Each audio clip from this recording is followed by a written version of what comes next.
अगर कोई हमारे हाथ से हमारी उंगलियां काटने की कोशिश करे या हमारी भुजाओं से हमारी हथेली काटने की कोशिश करे तो किस तरह का कष्ट होगा आपको। वही कष्ट पहुंचाया है चाइना ने हमें लद्दाख पर अपनी लालची नजरें गड़ा के, और वहां हमारी सीमा का एक एक इंच बचाते हुए हमारे 20 जवान शहीद हो गए हैं। क्या भूल पाएंगे आप उनकी माओं के आंसू, उनकी विधवाओं की चीखें और उनके बच्चों के दिए बलिदान को? क्या ये सोचना ठीक है कि सेनाओं का जो सरहदों पे जो युद्ध होता है वो सिर्फ सेनाओं का होता है, वो सिर्फ सरकार का होता है? क्या उसमें हमारा कोई योगदान नहीं है? क्या हम भूल गए वो वक्त जब महात्मा गांधी जी ने कहा था अगर अंग्रेजों की रीढ़ तोड़नी है भारत में तो उनके बनाए हुए हर उत्पादन का बहिष्कार करना पड़ेगा?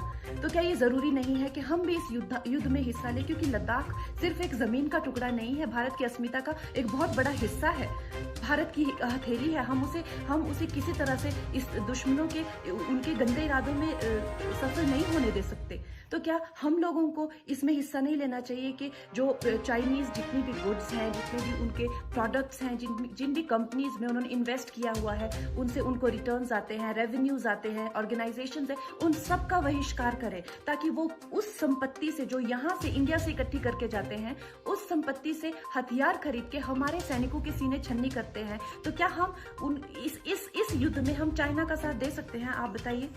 ये क्या हमारा कर्तव्य नहीं है कि हम अपनी सेनाओं का और अपने सरकार का साथ दें? तो हमें प्रतिज्ञा लेते हैं कि हम आत्मनिर्भर बनेंगे और चाइनीज गुड्स को